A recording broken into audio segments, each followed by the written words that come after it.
मैं सत्यवान आर्य, सह आचार्य बाबू शोभाराम राजकीय कला महाविद्यालय अलवर। प्रिय विद्यार्थियों, आज हम बीए प्रथम वर्ष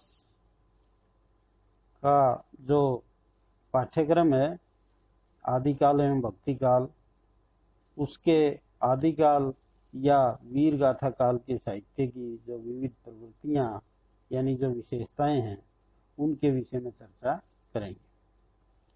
चारण एवं भाट कवियों की वीर गाथात्मक रचनाओं की प्रधानता के कारण हिंदी साहित्य के आदिकाल को वीर गाथा काल कहा जाता है।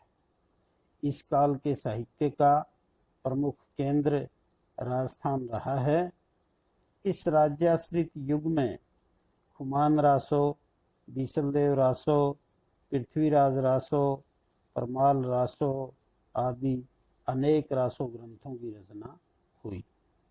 ये सभी रचनाएं अपने प्रामाणिक रूप में उपलब्ध नहीं, फिर भी तत्कालीन साहित्यिक प्रवृत्तियों का परिचय कराने में ये रचनाएं अवश्य ही सहायक हैं। प्रवृत्तियां, विशेषताएं। आदिकालीन जो वीर गाथात्मक रचनाएं हैं उनकी क्या क्या विशेषताएं हैं उसे आप ध्यान से सुने। प्रथम जो विशेषता है वो है ऐतिहासिक काव्य। इस काल में ऐतिहासिक पुरुषों से संबद्ध काव्य तो मिलते हैं, लेकिन उनमें तत्संबंधी तथ्यों का नितांत अभाव है। डॉक्टर हजारी प्रसाद द्विवेदी के अनुसार भारतीय कवियों ने ऐतिहासिक नाम भर लिया। शैली उनकी वह पुरानी रही जिसमें काव्य निर्माण की ओर अधिक ध्यान था, विवरण संग्रह की ओर कम। कल्पना विलास का अधिक मान था, तथ्य निरूपण का कम। इन काव्यों में संभावनाओं पर बल देकर घटनाएं बनाई गई। प्रामाणिकता का अभाव। जो अगली विशेषता है वो है प्रामाणिकता का अभाव। ऐतिहासिकता के अभाव के कारण ये काव्य प्रामाणिक नहीं कहे जा सकते। इन काव्यों में प्रक्षिप्त अंश भी अधिक हैं। उदाहरण के लिए बीसलदेव रासो का कवि अपने को बीसलदेव का समकालीन मानता है, फिर भी घटनाओं के तिथि क्रम में भिन्नता है। यही बात पृथ्वीराज रासो के विषय में भी कही जा सकती है। राजाओं का यशोगान। इन रासो ग्रंथों में नायक की धर्मवीरता, युद्ध कौशल और ऐश्वर्य आदि का वर्णन ओजस्वी भाषा में किया गया है। इन कवियों की दृष्टि अपने चरित्र नायक की श्रेष्ठता तथा उसके प्रतिपक्षी राजा की हीनता के वर्णन में रमती थी। अगली विशेषता है युद्धों का विस्तृत सजीव वर्णन। रासो ग्रंथों में युद्धों के विस्तृत वर्णन है। आलाखंड में आल्हा और उदल की 52 लड़ाइयों का वर्णन है।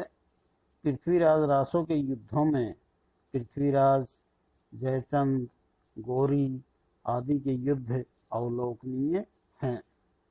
चंद केवल कवि न थे, पृथ्वीराज के सामंत भी थे, इसलिए उनके पृथ्वीराज रासो में युद्धों का वर्णन अत्यंत मूर्तिमान रूप में हुआ है।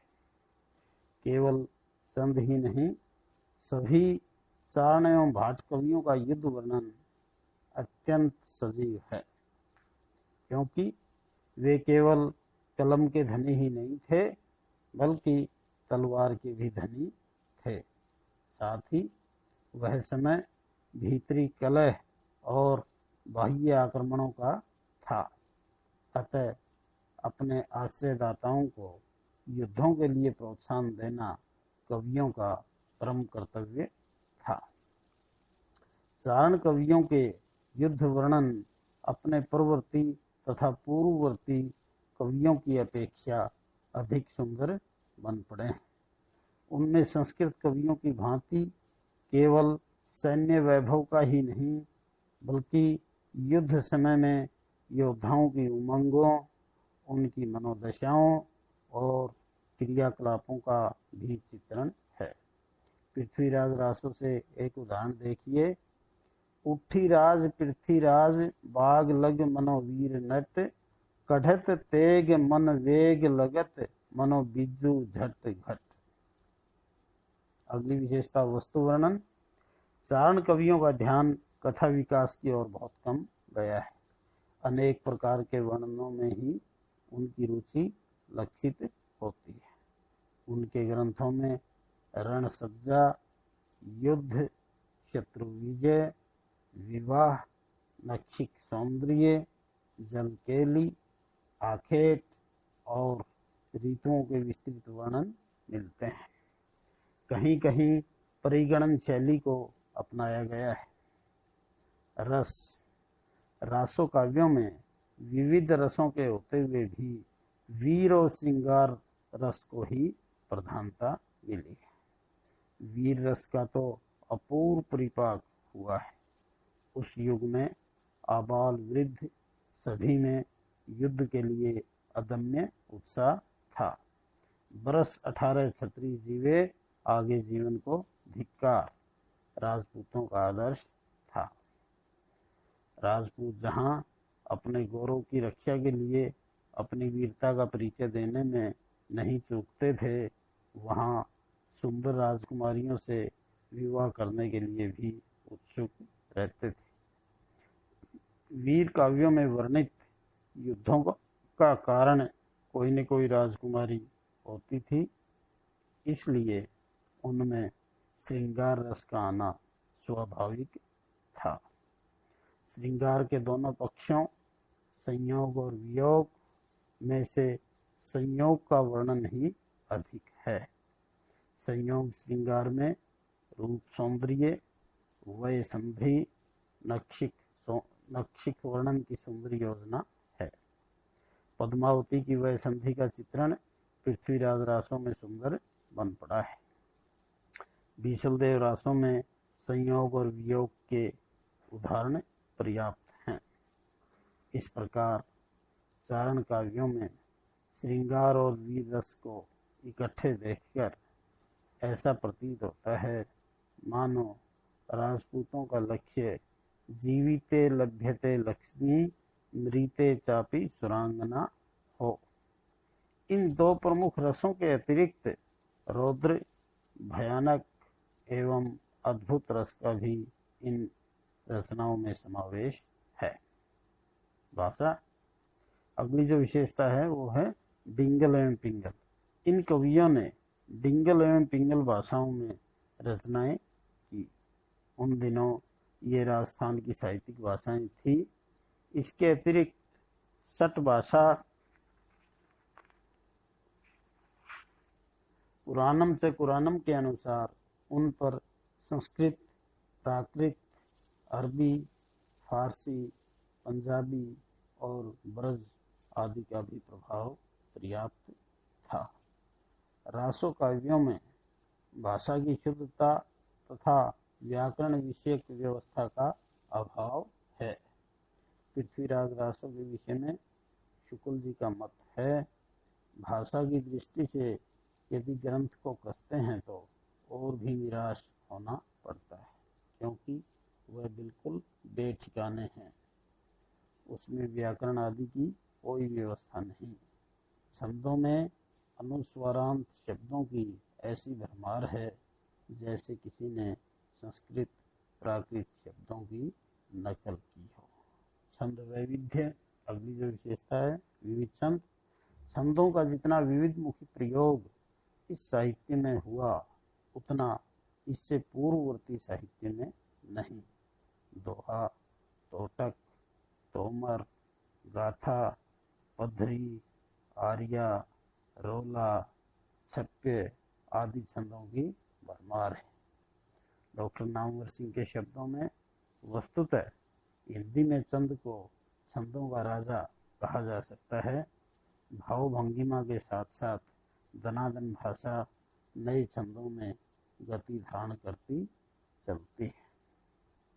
डॉक्टर हजारी प्रसाद द्विवेदी के मतानुसार वैसे तो हर तलवार की झंकार में चंद, तोटक, तोमर, पधरी और नाराज पर उतर आते हैं, पर जमकर ये छप्पे और दूहा में ही दिखते हैं। अलंकृति यानी अलंकार। रासो काव्य में अलंकारों का भी सफल प्रयोग हुआ है। शब्दालंकारों एवं अर्थालंकारों का चमत्कार उनमें दर्शनीय है। इन काव्यों में अलंकार पांडित्य प्रदर्शन के लिए नहीं बल्कि स्वाभाविक रूप में आए। अर्थालंकारों में उपमा, रूपक, उत्प्रेक्षा एवं अतिशयोक्ति का प्रचुर प्रयोग हुआ है। महत्व अंत में मतलब हम इस साहित्य के महत्व के बारे में विचार करेंगे। वीर गाथा कालीन रासो काव्यों का ऐतिहासिक एवं साहित्यिक दोनों दृष्टियों से निजी महत्व है। इसमें वीर और श्रृंगार रस का सुंदर परिपाक हुआ है। भाषा विज्ञान की दृष्टि से भी यह साहित्य अत्यंत उपयोगी है। कल्पना के अतिरेक में भी इन रचनाओं का ऐतिहासिक महत्व है। बाबू श्याम सुंदर दास इस युग के साहित्य के विषय में लिखते हैं। इस काल के कवियों का युद्ध वर्णन इतना मार्मिक तथा सजीव हुआ है कि उनके सामने पीछे के कवियों की अनुप्रास गर्भित किंतु निर्जीव रचनाएं नकल सी जान पड़ती हैं। वीर भावों से भरी हिंदी के आदि युग की ये कविता सारे हिंदी साहित्य में अपनी क्षमता नहीं रखती।